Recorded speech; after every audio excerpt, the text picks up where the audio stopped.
Hi, everyone.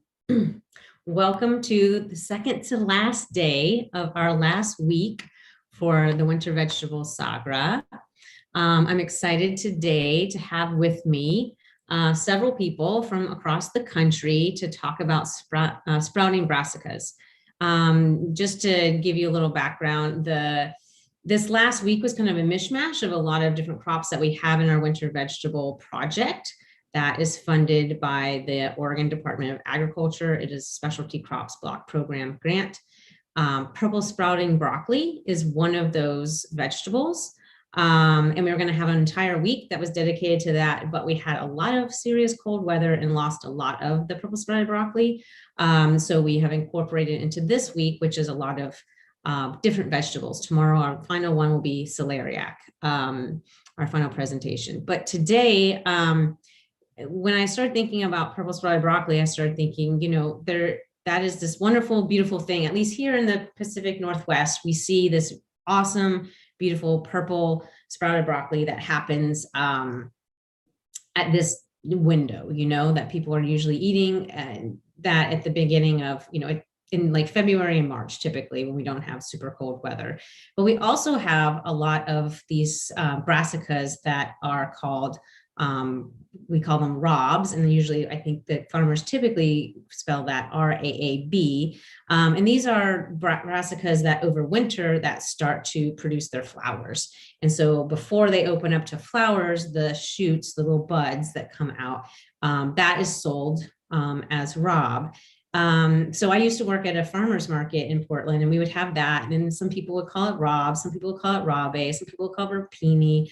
There's a lot of confusion around that. And so we thought it'd be really cool to have a few people and I'll have them turn our cameras on now so I can introduce them, a few people, some farmers and a professor, to talk about what the differences in these are. And so I'm going to have you guys wave when I introduce you. We've got Tim and Caroline, who are joining us from Western Massachusetts. The name of their farm is Kitchen Garden Farm. And then we have Brian and Mary, who are close to me, just outside of Portland, Oregon, in Corbett, with Wild Roots Farm. And then we have a professor, Francesco di Gioia, and he is at Penn State. So he's in Pennsylvania right now. He previously lived in Florida, but before that, he is from Puglia, Italy. And this is in the South, and this is where Chimadirapa is from. And he's going to share with us about that. These are farmers that grow a lot of these different sprouting brassicas if their environment is conducive to that. And we're going to talk about that. So first, I wanted to just show a couple of slides to kind of show you what we're talking about when we're saying what is rob, what is rabe, what is rapini, all these things, that to kind of like just provide like a little overview. And then Francesco is going to share with us about Chimadirapa in a presentation. Then we have some video that Caroline and Tim made, I think in November. They live in a place where it's quite cold, so they do not overwinter these. And so they were growing rapini, which is also Chimadirapa, and also broccolini, which in their field, we're going to see that. And then Brian and Mary actually have some of the robs that they harvested this morning or yesterday that they're going to share with us. So I hope that we can, demystify this a little bit and learn from one another. And I want to say also, I am not an expert at this. I am learning as well. So really excited about this conversation, and really excited. You guys know you're watching on YouTube. Post your questions in here. I know I posted on Instagram yesterday and already got some questions about dialect names and some other, and the different types of Chimadirapa that I'll present to Francesco after we have our presentation. So we're going to turn off our video and mute ourselves right now. I'm going to keep myself on to share my screen, and I will give you a little background.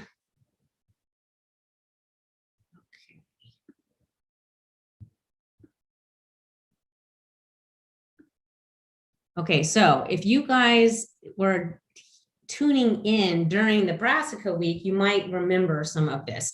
There was, I believe, the Demystifying the Brassica oleracea, and also Brassica rapa. So this might be like a review for a lot of you. And so a lot of people have seen this image. That's, if you just Google Brassica oleracea, a lot of times this image comes up. And so there's a lot of our friends are all Brassica oleracea, and they've been selected for different parts of the plant. And so we have cabbage, Brussels sprouts, kohlrabi, kale, broccoli, cauliflower that are all within this same species. So brassica is the genus, oleracea is the species. They all come from the same ancestor, wild mustard plant, but selected like for stem for kohlrabi, for the flower clusters with cauliflower. So this is just some of the different plants that come from, that are Brassica oleracea. And then we have Brassica rapa.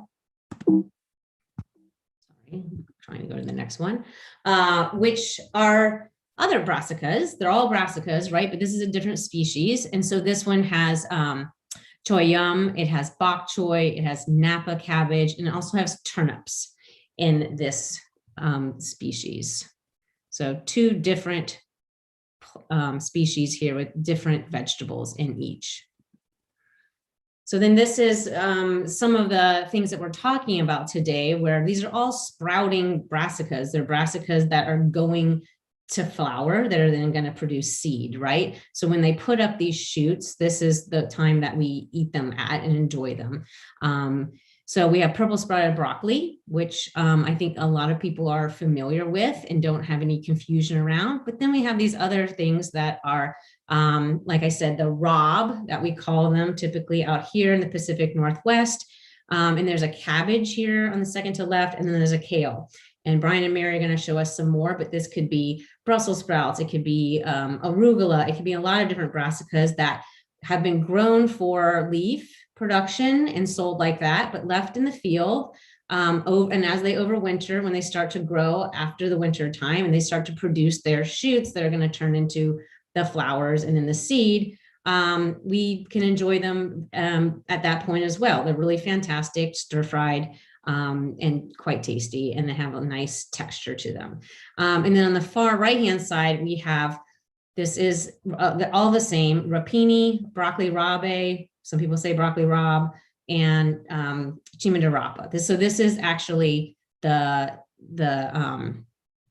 completely different species, which I'm going to show you in these pictures here. So on the left-hand side, you see here, like I said, rapini, broccoli rabe, and Chimadirapa are all the same. Chimadirapa in Italian translates to turnip top, and this is a Brassica rapa plant. And then on the right hand, and so you're going to see this in the video that Kitchen Garden Farm is going to show us. And also they're going to show us the broccolini. And this is a hybrid. This is a Brassica oleracea, because both of the broccoli and the gailan, which is an Asian brassica that's quite tender, are crossed together and produces this broccolini, which is Brassica oleracea. And then we have our purple sprouted broccoli, which is also Brassica oleracea. And then the robs that we were talking about that Brian and Mary have right now. And again, this can be all different types of overwintered brassicas. It can be arugula, Brussels sprouts, collards, kale, cabbage. All these things are quite tasty and are really prevalent at farmers markets. You don't see them very often at grocery stores, but you see them at farmers markets here in the Pacific Northwest. And again, Brassica oleracea. The same thing that was Brassica rapa would be considered rapini. Okay, so just as and this is what makes it really confusing, I believe. Look, again, to wrap up, it's like turnips are the true broccoli rabe. Very confusing, right? Because the word broccoli's there. But say broccoli rabe, rapini, and Chimadirapa are all turnip, which is the Brassica rapa. Rapa is the Italian word for turnip. Broccolo in Italian means the shoot or the sprout. So this is the confusing part, because we think of, that's what it is in broccoli, but we use the word broccoli and think of the broccoli plant, which is Brassica oleracea. When you add I and I at the end, that just means, in Italian, just means little. So when we talk about Rapini, it just means a little turnip thing. And then broccoli rabe means a flowering turnip thing, because broccoli or broccolo means the shoot or the flowering, and rabe means turnip. So I don't know if this has confused people more, but to me, like to kind of, this was part of the demystifying. I think particularly that broccoli rabe, and the fact that we use the word rob for the oleracea is confusing, because that word comes from the word turnip in Italian. So I hope this is helpful. I wanted to just say this before we watch the other presentations as just like an intro. Okay, so I'm going to stop sharing my screen now, and Francesco will present to you about Chimadirapa, which is a vegetable that is quite popular where he's from. And if you're going to show the video, Francesco, when you share your screen, you click the little box that says optimize for video. But if you're not, then you don't have to worry about it. Okay, yes, thank you. I found I have located the video, so at the end maybe we could show it. It's just a few minutes, and maybe you can help me with the. Yeah, I think I know what I have to do, but anyway, thank you for the opportunity to participate into this nice meeting. And as Lane mentioned, I am from Puglia, which is one of the main region where rapini are grown, Chimadirapa is grown. And here is, in this picture, you can see Chimadirapa sold on a market, daily market, in one of the town where I lived until I was in Italy. Currently, I am working and living here in Pennsylvania, and I work with vegetable crop in general. But I have to say, Chimadirapa is one of my first love, along with artichoke, if we talk about vegetable species. And what I would like to do today is to show you, give you some information about, the production of Chimadirapa in Puglia and in Italy in general, and then also make some connection with the United States. And with that, I would like to, take you on a short trip from the US. I mean, you may be also not in the US, but here to Italy. And Puglia is the heel of the boot, basically. What we are talking about is a place well known for its touristic attraction for many things. This is the Castel del Monte in my hometown, and this is 15 minutes from my hometown. Is a very famous place. And Puglia is famous also for its natural beauty, for houses, those houses called truly made out of stone. And it's a very nice place, and we are blessed by the fact that we have a lot of sun and climate that is really mild, and that allows the cultivation of a lot of crops. So Puglia is very important for agriculture in general. I will say Puglia is like California for the United States. Puglia is the same for Italy. And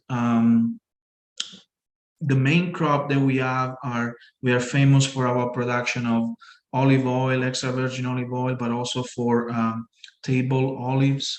And I come from a place that is kind of the largest, has the largest capacity of storage of olive oil. And we have to consider this. I am mentioning this, although it doesn't matter much it seems doesn't have anything to do with rapini. But one aspect that is important is that extra virgin olive oil is at the base of our Mediterranean diet, and is used a lot to cook with vegetable, and especially with rapini. We are also our region is very important also for table grape and wine grape, as wine grape is important also in the rest of Italy, and we are particularly important also for almond production. Now, Puglia is the main region for the production of vegetable, and I try to summarize here the fact that we are at the first place for all these species. And you can see here, this value is the percentage of acreage that we have in Puglia compared to the national acreage for each of these species. So in some cases it's 15%, in other cases is like up to almost 90%, but we are the first region producing all these vegetables. And usually Chimadirapa is also in here, but lately we have been competing with Campania, and I will show that later. But basically Puglia and Campania, which is the region where Naples is, are the main two regions producing Chimadirapa. We are at the second place for this and at the third place for this one. There is only one crop left that is reported by the Italian Institute of Statistics, which is Brussels sprout, and that is produced mostly in the north part of Italy. Another thing that I would like to mention is that Puglia is very rich in terms of agrobiodiversity. We have a lot of local land races for a lot of different species, and we use a lot of things like, let's say in the case of this plant here, we use the entire plant, and there is always an important connection between the plant, the genotypes, the population that we have, and the use that we do in the kitchen. There is a lot of tradition associated with that. And this includes also the use of wild edible plants. And recently we did a review on this in which we connected basically the beneficial health effects of vegetable and wild edible greens, making the case of the Mediterranean diet. There is really an important connection between agrobiodiversity, Mediterranean diet, and human health. And rapini is one of those species that really is important for us. Our main dish as a like a region is orecchiette, which is a kind of pasta called little ears, with Chimadirapa. So that tells you a lot about, how Chimadirapa is important also for our identity. And this is something that is particularly important because when a lot of people moved from Italy all over the world, they emigrated, they brought with them what they had that was most valuable for them. And the seeds of this species, this crop, was what many of them brought with them and still have today. Recently I met a grower from Connecticut that after a talk I gave to a conference at the Mid-Atlantic Fruit and Vegetable Convention, he came to talk to me and said, I am from Italy, and one thing that I do is I grow Chimadirapa, and I use the seeds that my grandfather brought from Puglia. And I was like, that was a shocking, amazing meeting for me. I was really, really happy, and I'm still in touch with him, and we a lot of time we talk about rapini. Here in this tree picture, you can see how it is normally cultivated in open air, how it's sold on the market, exposing the inflorescence that is the most valuable portion and most appreciated portion of this vegetable, and how it can be it can reach sizes that are larger than a head of broccoli. And here I'm reporting also the name that is currently used. So Chimadirapa is like the botanical name is Brassica rapa Linneo, and it's part of the broccoletto group. Here I'm reporting the importance of Chimadirapa in Puglia in terms of cultivation. And so these are the main crop here from top down. And after basically processing tomato, artichoke, fennel, lettuce, and cauliflower and broccoli together, Chimadirapa is the sixth one. But if you separate, our statistics do not separate between cauliflower and broccoli. If you separate these two, Chimadirapa for sure is more important than cauliflower by itself or broccoli by itself. So this should give you an idea of the importance of this crop in Puglia.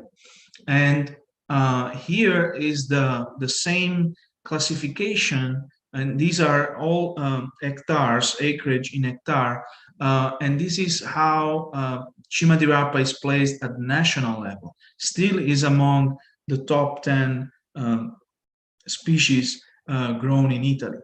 So this is very interesting.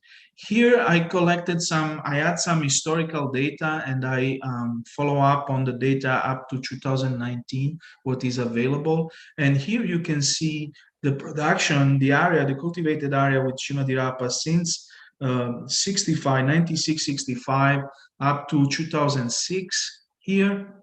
And this is Italy, and the purple, the pink one is Puglia. And at the beginning, you can see Lazio which is the region of Rome, was also as important as Puglia. But then, Puglia took over, Lazio decreased, and Campania has been increasing over time. And this is the last section from 2006 to 2019, it seems that Puglia and Campania are competing, and there was a peak here that I cannot explain, but there was that peak in the data. So these are the main region producing Chimadirapa, and they are all from basically south central Italy. It is not grown, for example, in the island like Sicily and Sardinia. Here, another table showing again, beside the cultivated area, also the production. In terms of production, Puglia is stately, has the highest production, and there is a reason for that. The type of Chimadirapa that we grow in Puglia is different from the one that we grow in Campania. And in Campania, usually the type of Chimadirapa that is produced is really an early type that has a small head. So it makes sense that the production is much lower, even if the acreage may be higher. So this is kind of an overview on the statistics of this. Now, like I said, I am really attached to this crop. I have been always working on the family farm with the brothers of my mother, and we were producing Chimadirapa among other vegetables. And so this is an important crop for me. And also my first publication was on Chimadirapa, and it was this article in which we talked about the how market like Chimadirapa coming from Puglia, and is an old an ancient vegetable, but it has a lot of interest currently. And in this article, there was in Italian, we had some section translated into English. And in this section, we talked about how the immigrants, the emigrants from Italy spread the cultivation of Chimadirapa all over the world. And we focused particularly on what was happening here in the US, and how in the US you can find basically Chimadirapa year-round on the market, while in Italy we have always a period over the summer where it's too hot to grow rapini, so we don't have them available during that time. In that article, I also talk about, beside the fact that rapini were spread throughout the world, I also talk about the names used to indicate Chimadirapa. So broccoli rab, broccoli rabe, rab, rapa, rapini with double P or with single P, spring broccoli, Italian turnip, tight cut, turning top. So there are all these names. And then one thing I can tell you is that even in Italian, we have many different names to indicate this vegetable. Some of these names come from the dialect, other are regional. For example, we call it Chimadirapa in Puglia. In Campania, they call it friarielli. and they have also something else that is called friarelli. In Lazio, they call it broccoletti. And so there is a lot of confusion about those names, but it's also very interesting to see all that, when you see things in Italy. Now, one thing that I wanted to clarify here, since we were talking about demystifying, is in the past, Chimadirapa was called Brassica campestris, and you will see that name in many situations, in many publications, and in other, in website, if you look for information for that. And some people today, like even researchers, refer to it as Brassica campestri. In 1940, Bailey, which is an author from the United States, named it Chimadirapa Brassica Ruvo. Now, Ruvo is a town in Puglia. And so our assumption is that they basically consider this as a new species coming from Italy, and they put that name there, Ruvo, because probably the person that they were in touch with was from Ruvo, or brought the seeds from Ruvo. Later on, in 1964, Smith and Welch, other two botanists, verified that it was not a different species. Brassica ruvo was not a different species. It was still Brassica campestri. And to make sure that people will recognize the species, they call it Brassica campestris group ruvo. Then in 1982, basically, Pignatti, which is an Italian botanist that surveyed like the flora of Italy, wrote some very important publication on this, included Brassica campestris in Brassicarapa. So it was grouped back with those species that they were mentioning before. And the current name is Brassicarapa broccoletto group. But if we look at, how seed companies refer to this crop in their seed catalogs or in different websites, you will see that you will find so many different names, including, broccoletto, Brassicarapa, Baretta, Cimosa, and many other things that, may be misleading. But at the end, we're talking about Chimadirapa there. I will say it is an annual crop. It has a shallow root system, and the stem is relatively short, as you see here. It extends when it's time to flower, and this is the typical morphology. It has those leaves that have a petiole that it's long at the beginning, but then as we go up to closer to the inflorescence, they are basically shorter.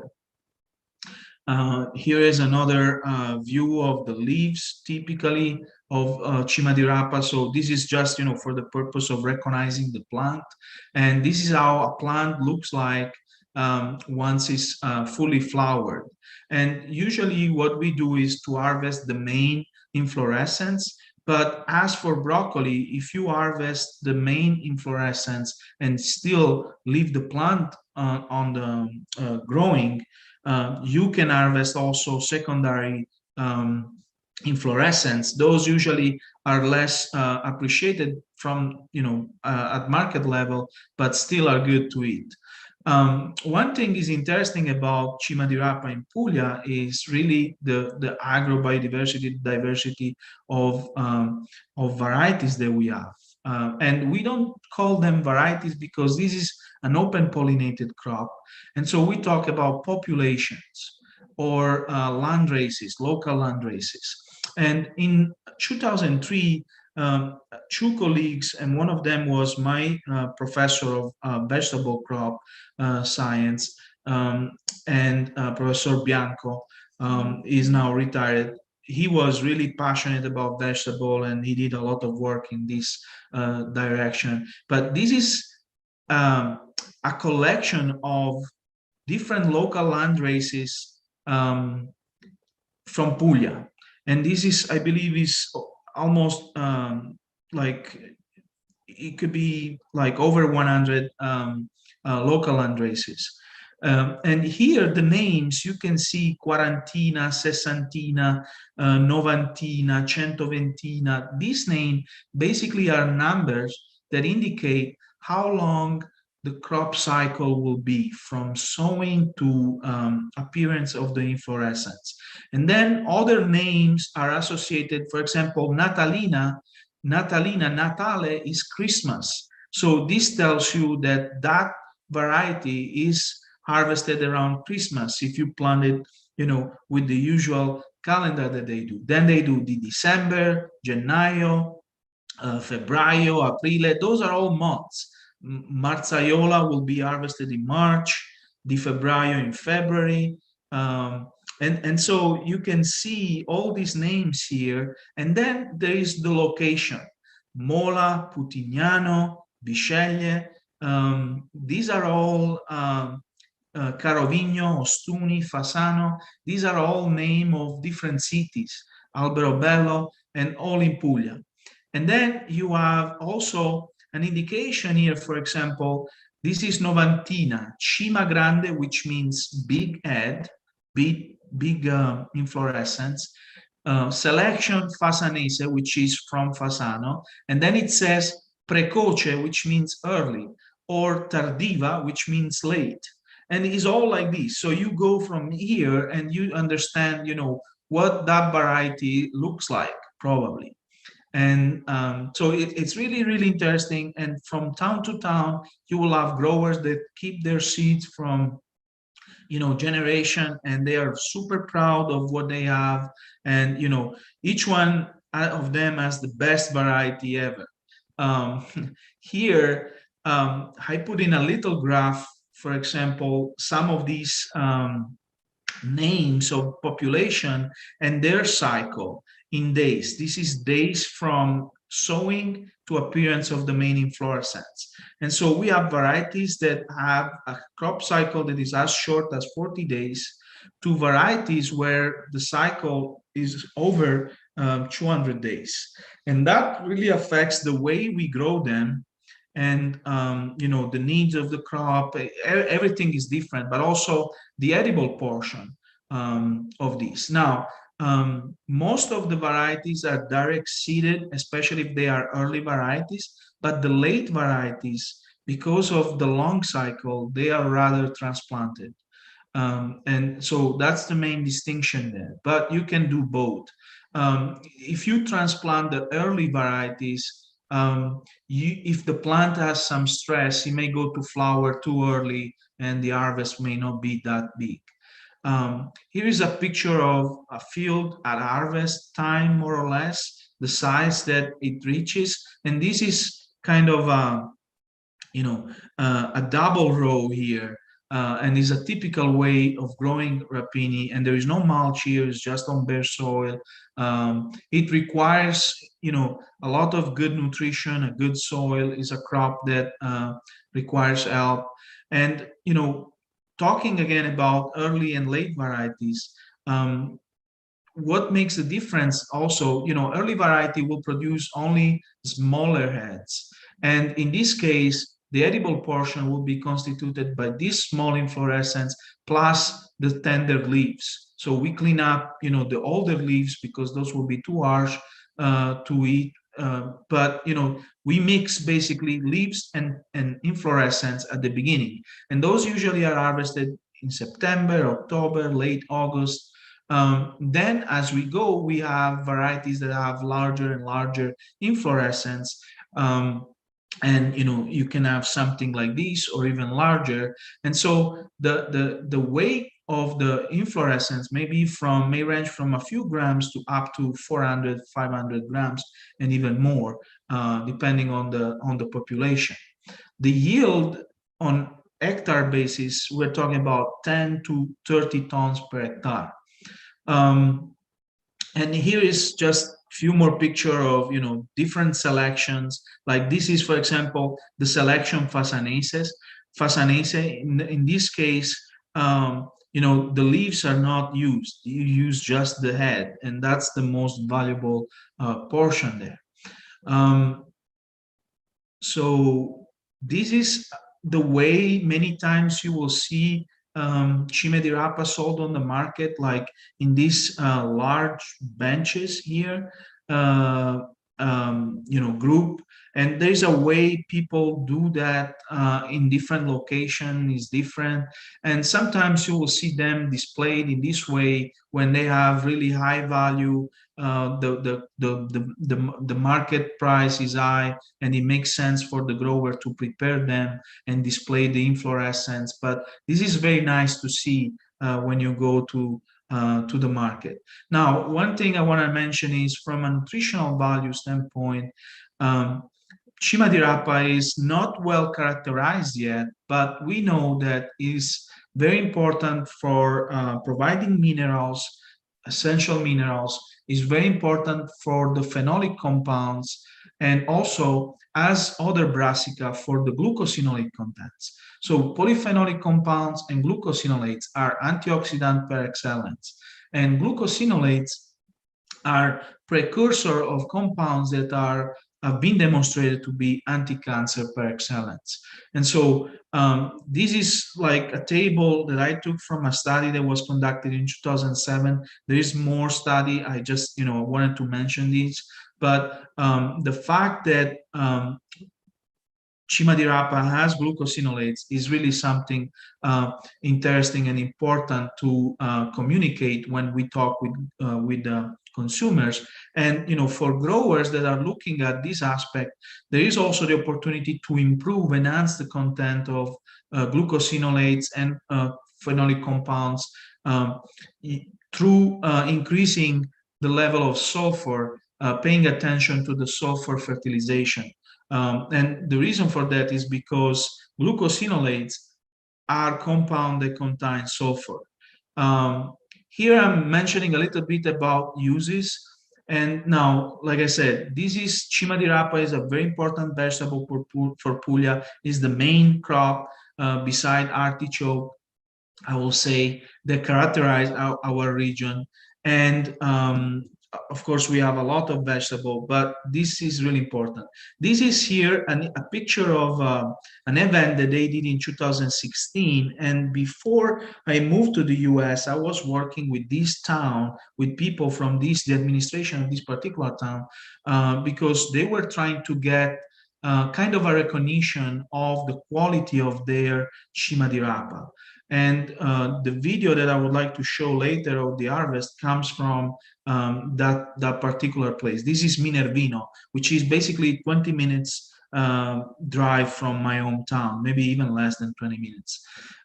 This that you see here, this is not a nice picture. I just didn't have time to update it. I have better pictures, but this is orecchiette with Chimadirapa, and you can see here there's some crumble of breads that are mixed with it, and you can put anchovies. There's different way, and also from town to town, there are some aspect of how we prepare this that may change. And that are interesting. Some people like it with tomatoes, some people do it white. We usually put hot pepper. You can put or not the bread crumble fried, the anchovy, depending on the taste. So there is a lot of things. Now, beside what is the traditional things that we do, and there is a lot of things that I'm not showing here. There is also some very innovative uses. And one thing I've been working on in the past doing research is the production of brassica, Chimadirapa microgreens, as well as Chimadirapa baby leaf. These are pictures from some research I did in the past. But there is also a lot of new products being developed by a private company. This is a company I worked with in the past. We collaborated, and it's from a couple of friends, and they have a company where they produce, for example, this crema di cime di rapa, which is like a pate of olive, like something that you can spread on the bread or can use in different ways for appetizer. But they do also a lot of different products, including frozen cime di rapa, and their line of product is really interesting, and they try to work with local things, local land races, local produce. So it's very interesting, to see how growers and companies, food companies, are you know um, converting these agrobiodiversity resources into value, adding value, through making, developing new products that are appreciated by current consumers. Here I just put a picture of a pizza that recently did here at home with my wife. It's not the best picture, but and probably doesn't look like a good pizza, as you may have it on a restaurant, but I can guarantee you that this was wonderful. And I had it actually with my students a couple of weekends ago, to let them try rapini, because I was talking to them about rapini. And in this case, we put some sausage, Italian sausage there, that is not, is what we could find here at the supermarket. But and also the rapini were from the supermarket. But I was inspired to do this after a conversation with the grower from Connecticut that I mentioned earlier. And I shared the picture with him as well. Now I started salivating. With this, I'm done with the presentation, and I have a little short video. So let me see how I can open that video. And if you can share your screen, and there's two little check boxes at the bottom that say optimize for video clip. Just make sure that those are clicked. So let me see if I can.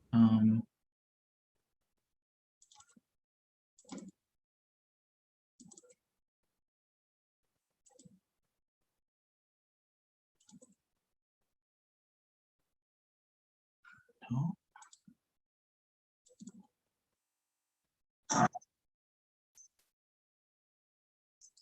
So can you see the video? No, we can't, unfortunately. Okay, so I guess I will have to stop sharing and redo that. If we are short of time and you think that you want to move on. So when I see here at the bottom,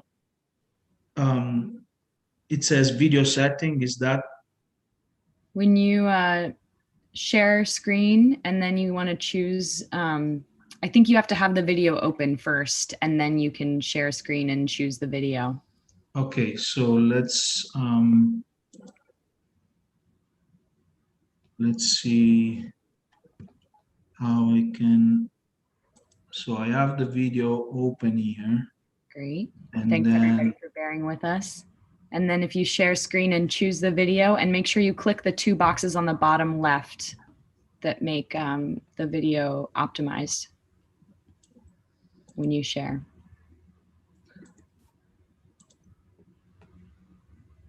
Yes, brilliant. okay, so now this is just the way they harvest the rapini in this town called Minervino. And they have a particular way of doing it, because they collect them in like this little bunch that look like a flower, a flower bunch. And what they do is they cut out the leaves, so that at the end from that bunch you can basically see better the flowers, because that's what people like more. They will not buy it. They will not buy it if there are no flowers, basically, because that's what gives more taste to any preparation that you will do. So they have a particular way of doing it. This was not a good field, really looking good, but I think it shows how they do it.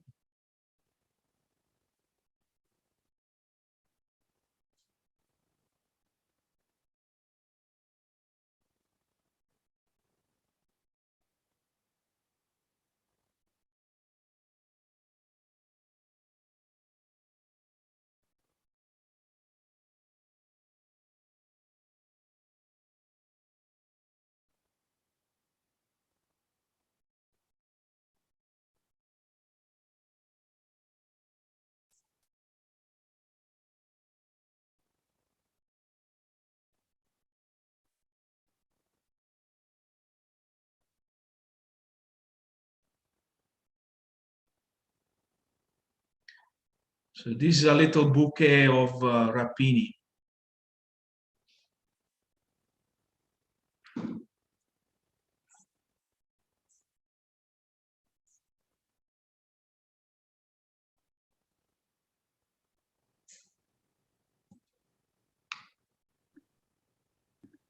So I hope that that was good to see. And That was fantastic, Francesco. I really appreciate it. You giving us all that background is very interesting and answered a lot of questions that I had and it told me things I didn't even know I had questions about. It was fantastic.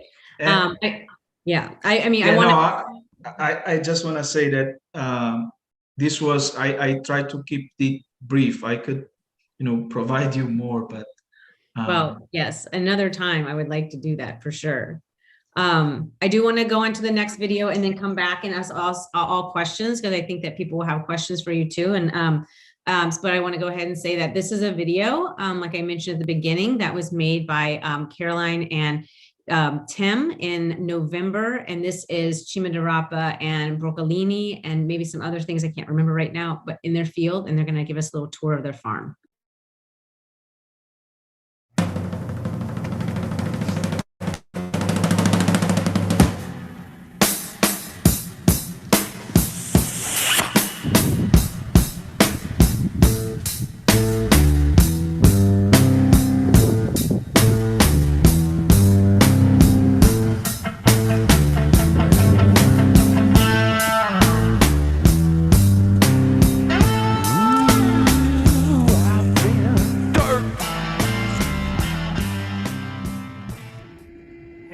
It's Tim from Kitchen Garden Farm in Sunderland, Massachusetts. I'm standing out here in one of our brassica fields. It's November, the Saturday after Thanksgiving. Our season is basically over, and so I wanted to show you some stuff that we've been doing with broccoli rabe this season. Broccoli rabe is one of our absolutely favorite vegetables to grow, and where it starts for me is that I love the flavor of broccoli rabe. Radicchio is what could be called the true bitter flavor, and broccoli rabe and other pungent mustard family greens often get called bitter, but it's not bitter.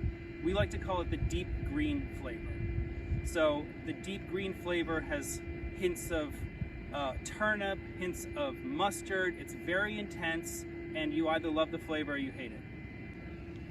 We've been growing broccoli rabe since the farm started in 2006, but we've had problems from either not a lot of interest or knowledge about the crop. The seed that's readily available is not of a high quality. It's hard to get heads. There's only certain sort of windows where when you plant it, it can turn out well. So like I said, it's basically winter out here. It's the end of November. We've pretty much harvested everything that we have out of the fields. We've had several nights in the 20s and a couple of nights down into the teens. About 19 was our lowest temperature. And most of our broccoli rabe is now completely done. If you want to turn around, you can see the remnants of a former planting. It just looks like straw. So that's done.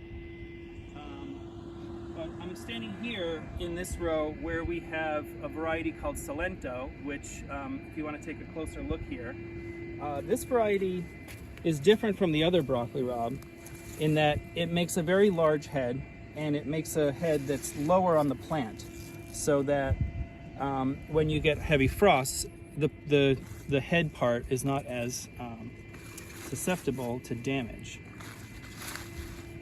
This variety is only grown in Puglia, which is the heel of the boot in southern Italy, and it's, as far as I know, it's not being grown commercially in the US at all. I was able to get seed for it from Salerno Seeds. They're based in New York, and they distribute a seed company called La Semiorto Sementi, also known as Top Seed, on the commercial variety. And you can't buy it off of their website, but you can go directly to our friend Etulia, and she will get you access to the commercial catalog and can do a special order of commercial grade seed directly from Italy. So this here is a Salento variety, and unlike other broccoli robs, we transplanted this sort of toward the end of August, and it has this, it's more hardy. As you can see, it's gotten pretty trashed out here, but the plant is very much alive, and this head is only partially developed. So I would guess that if we came back out here, as long as we don't get another extreme frost, this head's gonna be bigger. Let me show you a little bit how to harvest it. Here's another one. So it's hard to bunch because it has a very short stem. So it's kind of like, you know, puntarelle, and then it has a very broad base, and it's a little bit unwieldy. But you could definitely sell this, you know, by the piece or packed into a box. It's very nice. Sell it by the pound. Anyway, that's how they sell it in Italy. Another thing that's unique about this variety, other than the ability to transplant it successfully, is that the flavor is also a lot stronger than other varieties of broccoli rob that tend to be leafier. This one tends to be more stalk. As you can see, it's thick stem here. So when you cook it, it gets this really creamy, it's very tender, it gets this creamy. And in Puglia, when they make pasta with it, they'll cook it all the way down to mush, and so it makes like a crema di Chimadirapa, which is what they call broccoli rob in Puglia, which is Chimadirapa, which means turnip tops. All right, so I'm gonna talk about some of the other types of broccoli rob we grow. There's not much to look at here because we sold it all, but this is our last planting, which was direct seeded around September 5th or so. And we seeded this in 5 rows, direct seeded. The variety is called Sessantina Riccia di Sarno. And this is a type of broccoli rob that is more similar to the Andy Boy type. Each plant makes a head. As you can see, each plant that was in this row has been cut and sold. And they make a fairly small head, maybe the size of a quarter or so, surrounded by a nice grouping of leaves. This one is from the other side of southern Italy in Campania. It's grown throughout the winter in the area sort of around Naples, and in that part of Italy they call broccoli rob friarielli, which is a reference to how they cook it, which is that usually blanch and then saute it with garlic and hot pepper. Anyway, most of the broccoli rob varieties that we grow are sort of this friarielli type, and it's more common to what people are used to getting. However, as you can see, it is not frost tolerant, and we seed it starting around August 1st. We'll seed it every week or every 2 weeks, so we get a nice succession. You can also seed different day length maturing varieties. So they have one that's called 40 day, one that's called the 60 day, the 90 day, the 120 day. So you could theoretically plant all those on the same day and you could get a nice staggered harvest. In practice, I've found that there's very little variation in length of maturity. The main difference is the size of the plant. So if you're growing the 40 day, it's going to be a small plant with a slender stalk. If you grow the 90 day, it's going to be a bigger plant, so you're going to want to give that more space. But all of these are really great varieties, and just, you know, if you get the seed directly from Italy that they're using for commercial use there, you're going to have a much better success than if you get it from some of our local suppliers. We've grown varieties that we can get from the common seed catalogs that we use, and they're not as good as these. All right, I just wanted to talk about another type of flowering brassica that we have done a lot with in the past couple of years, broccolini. It grows so much better than regular head broccoli. We've had a lot of problems with disease on regular broccoli, where you get these little dead pieces of tissue in the middle of the head and makes the whole thing unsaleable. Broccolini, on the other hand, it just keeps doing it, and you can come back, come in, you can get everything, you can sell it off, you can come in the next week, and it's back. So it's also very frost tolerant. As you can see here, we've had temperatures of 19 degrees in the nights, but this vegetable's superpower is that it's not here when the frost comes. It'll grow back and it'll make more food after it's warm enough to grow again. So it's not like, you know, you've got this whole beautiful field of broccoli ready to pick, and then all of a sudden you get a frost and it's all done and that's it, it's over. If you go out and you pick it before the frost, when it gets warm again, it'll just grow again. And so this is like a miracle vegetable, and it's delicious. You can just toss it, cut it in half, or leave the stalk long, toss it like asparagus in oil, salt and pepper, and either roast it in the oven, roast it on a cast iron pan, grill it. It's delicious. My kids love it. To my right over here, this is a variety of purple sprouting broccoli that we started growing this year. It's called Burgundy. It's an annual. Take a look. It is not frost tolerant. So 10 out of 10 recommend this for September, October harvest, but not getting into seriously low temperatures. Okay, here's something else that we're doing with broccoli rabe this season. We just built some new high tunnels, so in addition to growing salad greens, we're going to grow some other types of veg that we can sell through the winter. And we're growing broccoli rabe because I love broccoli rabe, but never heard of anyone else doing broccoli rabe in a tunnel. Anyway, it looks good. This was planted, I want to say early October, maybe around the 1st of October, and hasn't made a head yet, but we'll let you know. This variety is the Quarantina, so the 40-day Riccia di Sarno, and we planted these Hakurais on the same day. So the Hakurais are about 35 days. So equivalent, even though it's been 60 days, you know, because of the temperatures in here, we're basically at like 30 days. So usually I would imagine this is going to start heading for cutting in around 37 to, you know, if it's August, it'll be 37 days or so, through 40 to 50 days is kind of your harvest period. So I'm hoping that we can start cutting this in a week or two.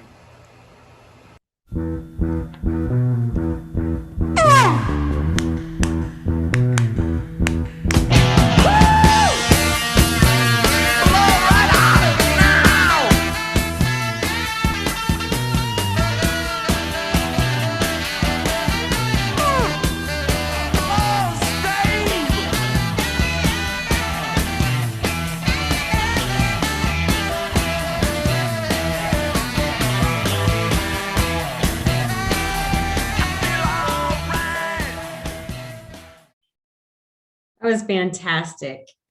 Okay, everybody turn your cameras on so we can talk now. That was really great. So funny. Great video.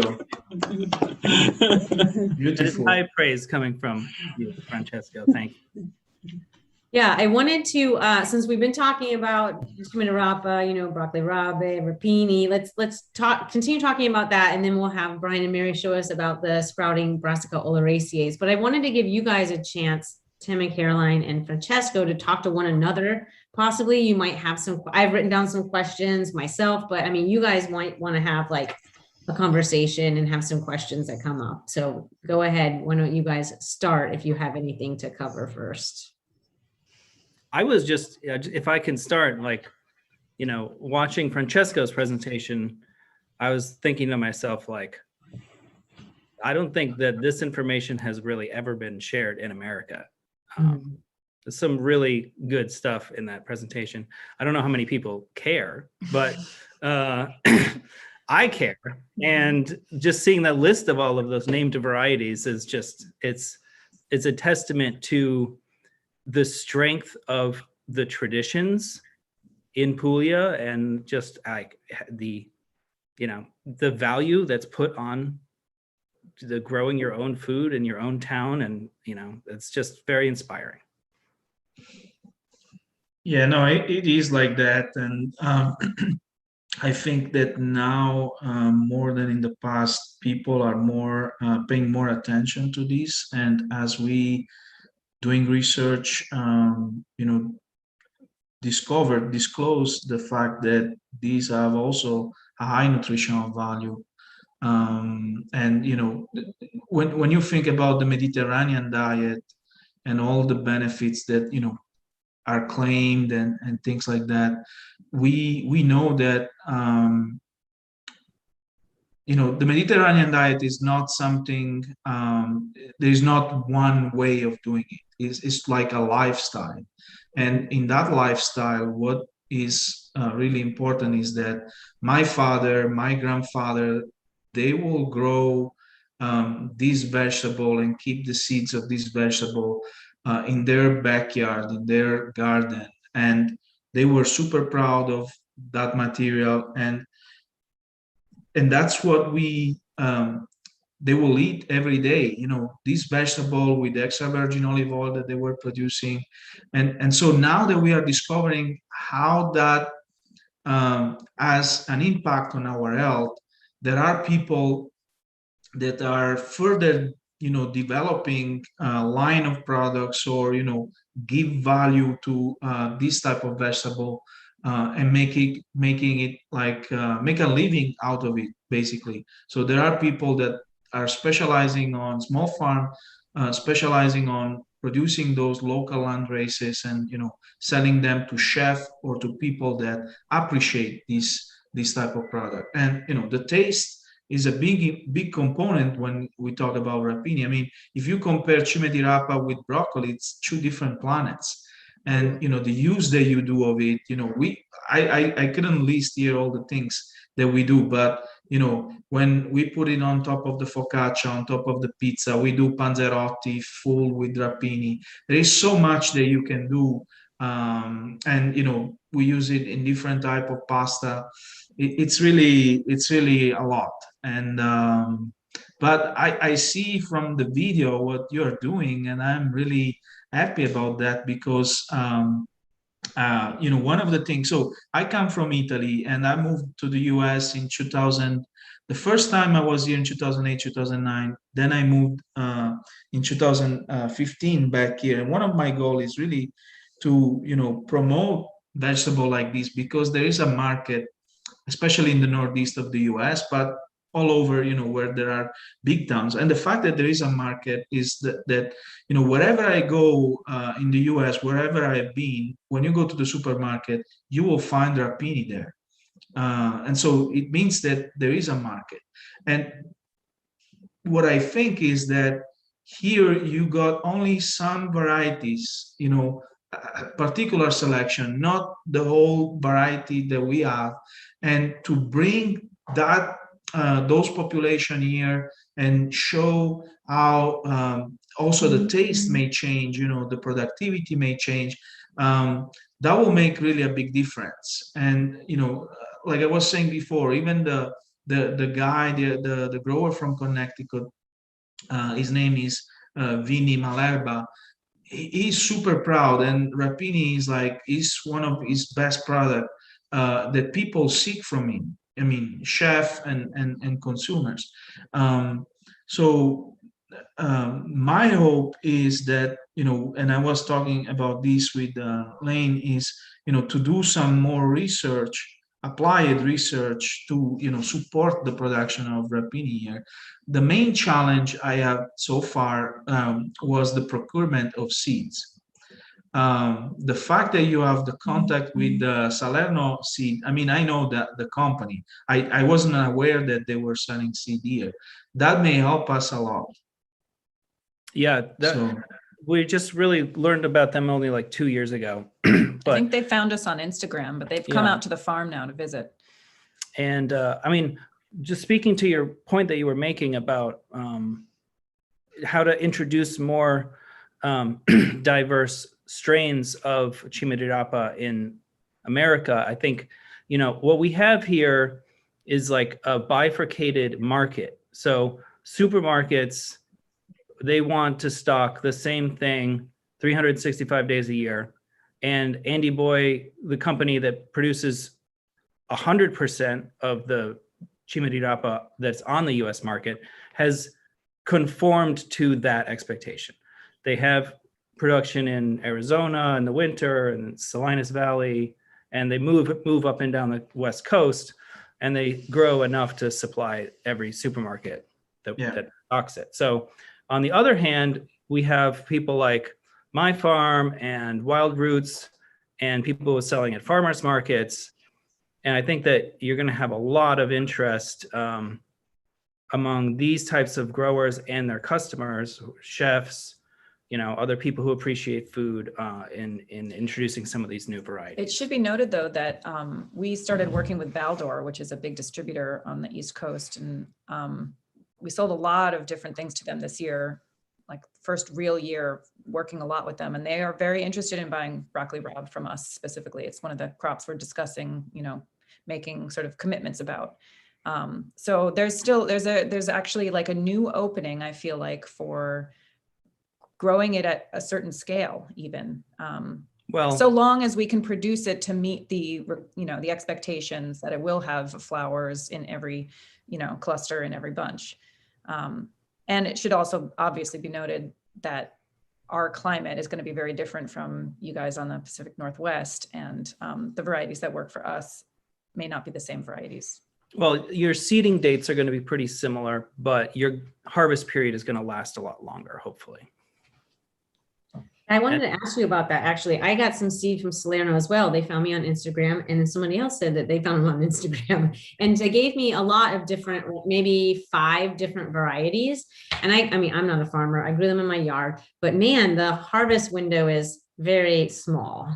And I was wondering how that is for a farmer. Like, I've only grown like 2 different ones, so I don't know. I mean, are they all like this? Is this a challenge? Is there any way to deal with that, or is it just successive planting and just knowing I have to harvest all of it on this one day? It's the main challenge, I would say. Like, to have quantities of broccoli rabe means letting a lot go by. Mm-hmm. Yeah, it's not like kale when, if you don't pick it this week, you can come back next week and pick it. Mm-hmm. Especially since our fall season is, it can be 90 degrees out up until the end of September. And then by mid-October, we're having frosts below 20 degrees. So it's like, where's the window? In Puglia, that window lasts for like 6 months. So, and then so if we're trying to produce Chimadirapa in September and it's like hot out, then, your window is going to just be that much smaller. You just have to like really be on top of managing the harvest and have a buyer ready to go, because it doesn't have a particularly long shelf life either. That's the main thing. I feel like it can either be done really small scale, like if you have it, great, bring it to market, but to do it in a wholesale way at all, where you like have promised something to a person a week out, you have to have a lot of it. Yeah. And then you have to have a big buyer. So if you're going to plant enough to make sure you have it, then you have to be able to liquidate it all really quickly. I mean, one other thing I would say on this, I saw when we were in Italy a couple of years ago, when we were in Campania, I was thinking that I was seeing along the roadsides people growing the friaieri as like almost like a cover crop in the winter. So they had harvested some crop and then they broadcast sowed probably in September or October, and they were going out and just kind of like cooking it as like a wild thing. Yeah. And so if you kind of like manage that crop kind of like that, and you don't have a huge expectation for what you're going to get, you can say follow a summer crop and plant broccoli rabe, and you're not going to get the kind of quantity you're going to get from kale, but you can get a lot, and some of it's going to flower. It's just going to happen. Yeah, that's what many growers do in southern Italy. I mean, they use it as a second crop for rotation, where you don't want to, you have a main crop and then you need something that is quick and is different and still has a market. And the seeds, if we look at, the cost of the seeds is relatively cheap. The Very cheap. input, if you direct seed them, the input that you provide is not much, unless you are irrigating and fertigating, but many people just go, like direct seeding, the soil will provide, and they go like that. So as long as you have a market, it's, you can do it. And all the things that you mentioned, the short shelf life, the short timing for harvesting. I mean, it all depends from the weather condition. In fact, one thing I would like to specify is it's true that this name indicate, more or less what will be the timing from sowing to harvest, but to the inflorescence appearance. But that may be shorter or longer depending on the weather conditions. Yeah. So it's just an indication there. But those are some of the main challenges.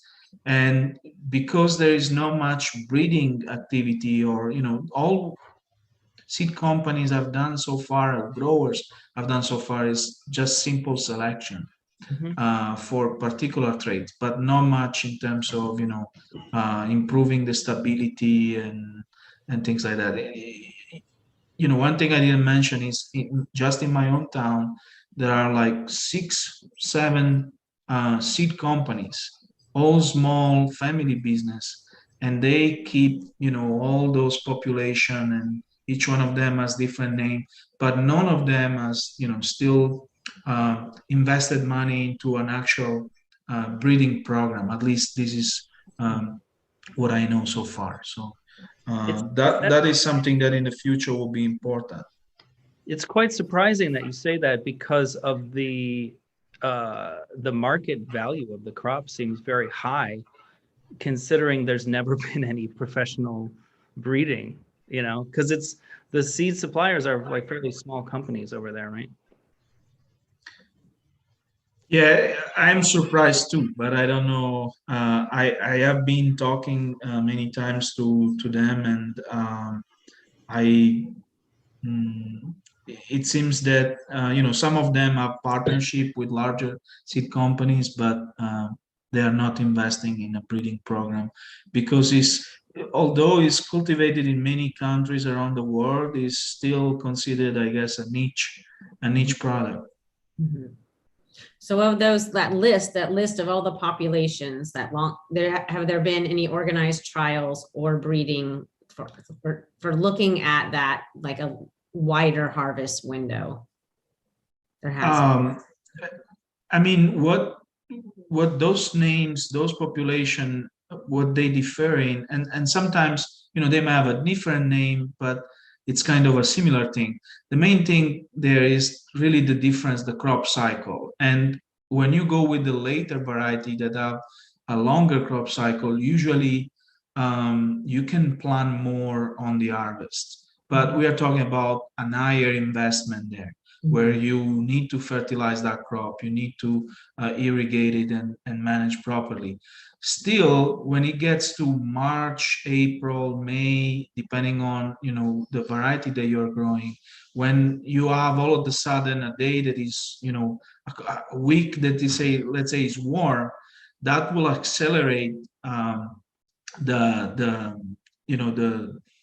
crop, and you may have to harvest it immediately. So the best thing that I see growers do is they have kind of planned different planting time, and all these varieties those selection, basically like what my father will do, he will start in August with the early varieties and then go little by little with the later one, and so that you can harvest rapini of different selection from September, end of August at the earliest time, all the way to the end of May. That's the dream. But, yeah, it's possible, but it's also a lot of work. And I don't know anyone that does that entirely they focus just on rapini. It may be too risky, but they try to do, like, let's say there is a big market for Christmas, because like Christmas Eve in Puglia, at least where I'm from, you need to have rapini. So it's these type of things. There are specific market. When it's February, you use them for carnival or for certain event to make panzerotti with certain with rapini, or certain for specific occasion. There are those things. So people try to get the produce during that window. For those of you who don't know what a panzerotto is it's like a deep fried bread with filling. It's almost Kind like of like a calzone. like an empanada or a calzone with this deep fried, and they put a mozzarella with anchovy. They put Yeah, you can put a lot of different things. One of the it's not very widely known in America. I just wanted to add one other commentary reporting back on that planting in the tunnel. They did head. We even had a subsequent later planting that we had assumed would never do it. And it also matured and survived low temps that allowed it to get to harvestable size. So we found that we were able to get multiple harvests out of those 2 beds that made it kind of Till comparable end with of other January, things you could grow in there. It was a good success. Yeah. We were psyched to eat it.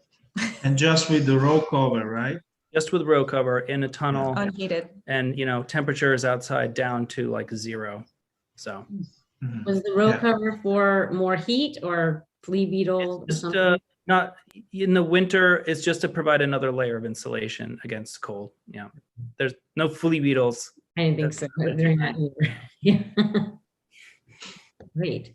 So Tim and Carolyn, as you ramped up your production to figure out these varieties, clearly you've been doing smaller scale trials on farm to determine the timing and maturity for the respective varieties.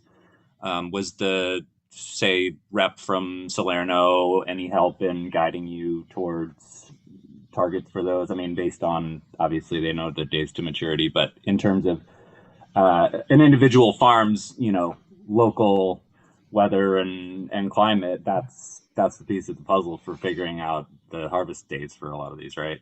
No, I mean, we didn't really get any help, but I had I had started growing it, almost 20 years ago. So I kind of knew what the slot is. And, one really easy way to think about it, just for other farms, is you just plant it when you plant your daikon. If you're planting any sort of direct seeded fall brassica, daikon, turnip, you just plant it alongside all those things. So whatever your planting dates are for daikon, that's what the about same for basically. spring? So spring we don't grow it at all. It's too cold. We used to. And then it gets too hot, and it just the plants get stressed and they bolt. So and this is bug pressure. So, but I would say, yeah, we've been doing the approximate same seeding dates and timeline all this time, but the main difference between being able to grow and sell marketable broccoli rabe and not has been the Salerno seed source. Yeah, the professional seed is really everything, or just the Italian seed that works. The stuff they have in Johnny's is just, it doesn't. Sorry, Johnny's. Yeah, I mean, the germinability is critical, to have a good stand there, and then the selection is another component. So like, I know that a lot of these companies, even if they are small companies, they are doing, Chimadirapa for them is one product that is important, and so they do a good job out of it. Mm-hmm. I guess I would say the factor for us, it works versus not works, it's not, the germination has never really been the issue. It's just, does it head? Right.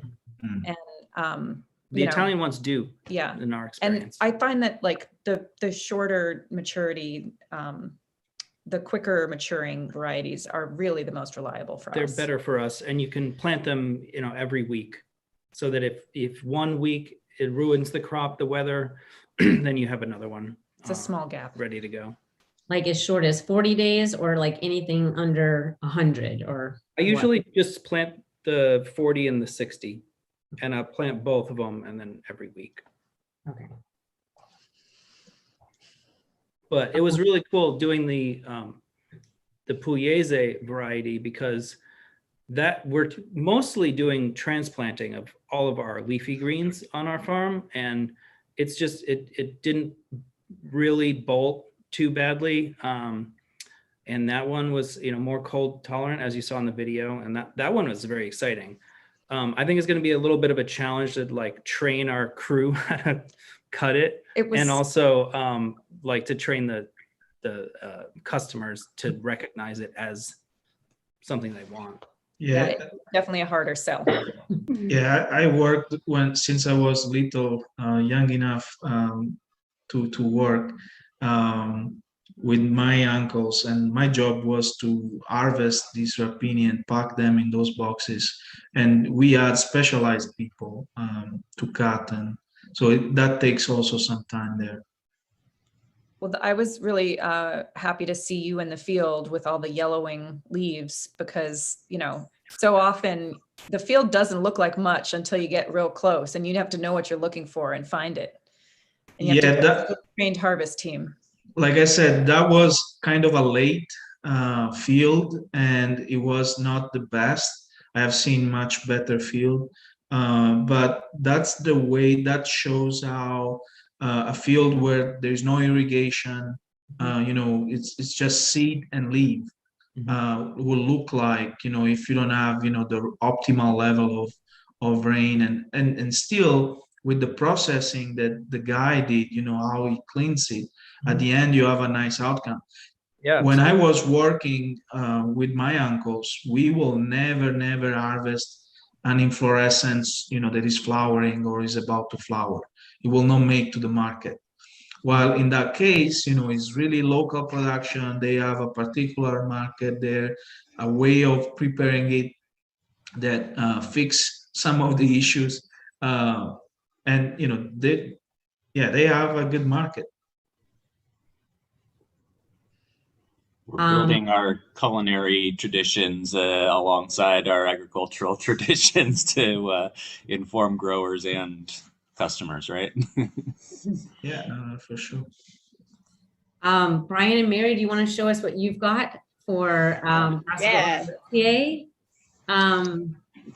I wanted to say too, I don't, maybe you know this, maybe you can add more to this, but this is something I feel like I never saw until I lived in the Pacific Northwest. And I don't remember seeing it more than like earlier than like 10, 15 years ago, where all of a sudden we started seeing all these sprouting brassicas in the market at, like, you know, this time of year. Correct me, I don't know where that came from. I mean, I think it's this really fantastic kind of new product, new vegetable that we have in the market that allows farmers to have something to sell at this time. But I just wanted to open that up if you had anything to share about that and how long you've been growing it. Yeah, I think that timeline in terms of our experience seems accurate, where farmers were figuring out how to market a kind of secondary crop this time of year, and also consumers are understanding how it is useful in the kitchen.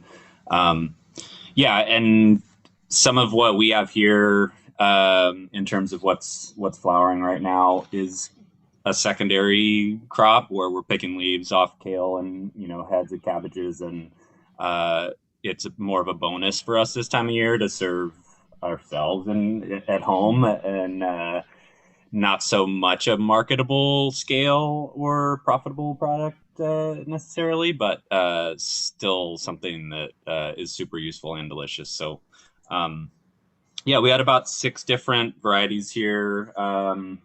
And excuse me for including some flowers in this turnip inflorescence. So this is Sakurai, which we had in the field. And some of our greens are looking pretty beat up after a wind storm with heavy ice. And these were from turnips that we had just like tossed aside because they had wireworm in them, but they replanted themselves and got robbed. And these were seeded in like late September. So I think that's our only true Rapa here, but we do have some arugula as well. also from a September planting. We have some rapini from a January King cabbage, which I find to be super delicious. Yeah, these are probably our favorite, and they almost get like a little tiny broccoli head in there. And then these I seed in the prop house in like mid to late June, and then they're getting transplanted like a month later. We'll pick the head in like November through even into March, and then we're just starting to see this Rob now. Kales, we got some Siberian kale and some lacinato, which is a little pathetic, but yeah, again, super delicious, sweet, savory, sulfury, just not quite the same article as Chimadirapa. Some spigarello. Oh, that's And fun. all of these were probably seeded in the prop house in July, transplanted in August. We were harvesting the main leaf in like September through like the storm, which was in February. And we started seeing this Rob in February, mid-February here. And one of our personal favorites this year is the Broccolo Fialaro from Smarties, and by way of Uprising with the Gusto Italiano project. And we had harvested each individual Fialaro plant at least a couple times with the Fioi as a bunch, and then they just continue to persevere through the cold and wet, and yeah, make beautiful little. It's almost identical, it feels like, to a purple sprouting broccoli. Yeah, just totally different habit. I thought that's what it was when you showed it. Yeah. Yeah, and it survived. I mean, a lot of it looked sad after our intense storm from like a month ago, but it's starting to come back and form these beautiful broccolis, and the plants look really sad, but it's still going. Not dead. Those are from the Veneto region? Yes. Yeah. It's really cool.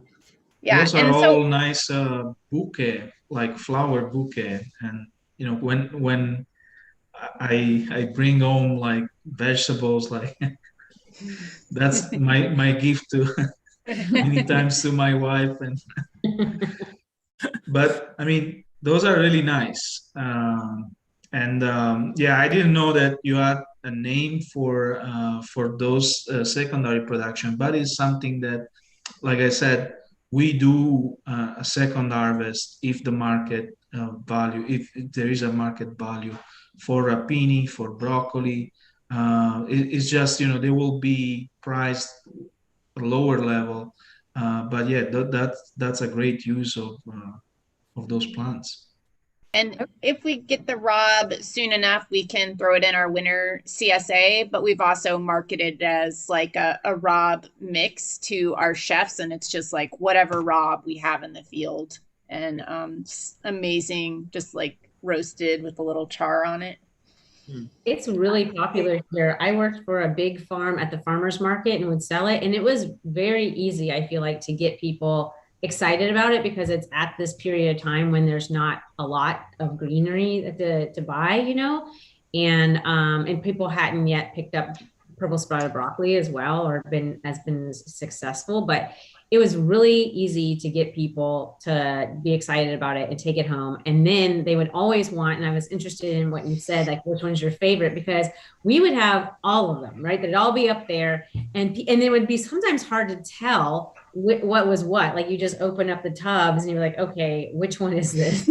You know? And then people would want to know, like, which one do you like the best? I'm like, I don't know. They're all fantastic, you know? And it's just this great thing to like throw into a stir fry and put into pasta or put in pizza, or, you know, put into a soup, just eat plain. It really took off very easily, very well, I feel like. Right. And it's nice for us farmers because you can have it without having use of plastic, like high tunnels, cat tunnels. So it's just, yeah, super nice crop to have this time of year. Yeah. We Well- would have to put a tunnel up over it to get it to do that here. Yeah. Well, Pennsylvania, I mean, even just a little bit south of here, Pennsylvania, I think you can winter over those brassicas. Yeah, in southern, yes, but still with an eye tunnel, you can do more. I mean, you can be more comfortable. Um, yeah, I think that there is space to grow this crop. I mean, I'm referring mainly to Chimadirapa in the open field in the spring, and then if you wanna, if you have a good market and you have the opportunity, you wanna push it, through the end of the fall, like even over the winter, then to have some form of protection is good. I had pictures, but I didn't show it. One thing that some growers do when they are growing the late varieties that have high value is to build like low tunnel, those movable low tunnel, and they use them at the beginning so that they can anticipate the crop cycle, but then to a certain point they will open it so it's not too hot, and then they have a plant that went through the winter safely. Let's put it that way. So it's not it's not the investment that you have with the high tunnel, but still you have some form of protection. So that's another thing. I think that here in the US, depending on the location, there is some work to do, trials and error to define the optimal window. And of course, the genetic material, the population, the selection that you have is gonna have an impact there. And I'm just glad to hear that there is at least one seed company that is trying to bring those selection here. And that will surely help growers that are investing on this crop. In your presentation, you showed you've seen folks successfully transplant Chimadirapa. Yes, and that's mostly for the late varieties. If you do it with the early one, then they will suffer the stress, and Right.